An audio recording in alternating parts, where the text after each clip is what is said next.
Atmakur municipality కేంద్రంలో జరిగిన అంబేద్కర్ జయంతి వేడుకల్లో పాల్గొన్న మక్తల్ నియోజకవర్గ శాసనసభ్యులు వాకిటి శ్రీహరి, రాష్ట్ర గీతా కార్మిక డిపార్ట్మెంట్ చైర్మన్ కేశం నాగరాజు గౌడ్ ఈ సందర్భంగా మాట్లాడుతూ డాక్టర్ బాబాసాహెబ్ అంబేద్కర్ మహనీయుడని, ఆయన భిక్ష వల్లే తాను ఎమ్మెల్యే అయ్యానని, ఆయన రాసిన రాజ్యాంగం ప్రపంచానికి ఆదర్శమని, బడుగు బలహీన వర్గాల జీవితాల్లో వెలుగులు నింపిన మహనీయుడని, బాబాసాహెబ్ అంబేద్కర్ గారు రచించిన రాజ్యాంగాన్ని తూచా తప్పకుండా పాటించడంతో పాటు కాపాడుకుంటామని ఉద్ఘాటించారు. కానీ కొందరు మూర్ఖులు రాజ్యాంగాన్ని మారుస్తామని చెప్పుకోవడం సిగ్గుచేటని, భారతదేశంలో 1000 ఏళ్లు అయినా బాబాసాహెబ్ అంబేద్కర్ రచించిన రాజ్యాంగమే నడుస్తుందని పునరుద్ఘాటించారు.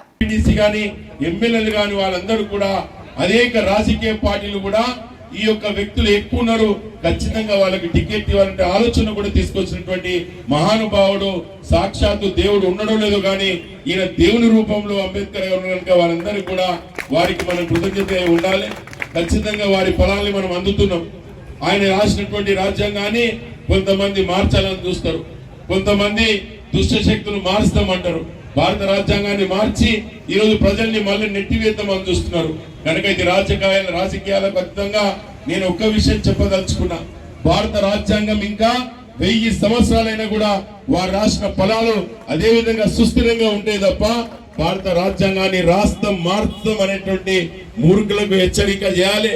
భారత రాజ్యాంగాన్ని అనుభవిస్తున్న నిమ్మ జాతులని మళ్ళీ ఇబ్బంది పెడుతున్నటువంటి ఆలోచన చేస్తున్నారు కనుక వారికి సూచిగా మన జాతులందరం కూడా ఐక్యంతో ముందుకు పోవాలి. వారి ఆలోచనని మొదటి పెట్టినటువంటి ఆలోచన తుంచివేయాలి కనుక మనందరం కూడా ఏకీకృతమై వారి పండుగను ఖచ్చితంగా మనం అందరం కూడా పార్టీలకు అతీతంగా, కులాలకు అతీతంగా అందరం కూడా చేసుకుంటే ఆలోచన చేశాలి. ఈ కార్యక్రమంలో మమ్మల్ని ఆహ్వానించి మీరు యొక్క ప్రసంగాన్ని ఇచ్చినందుకు మీ అందరికీ కూడా ప్రత్యేక ధన్యవాదాలు.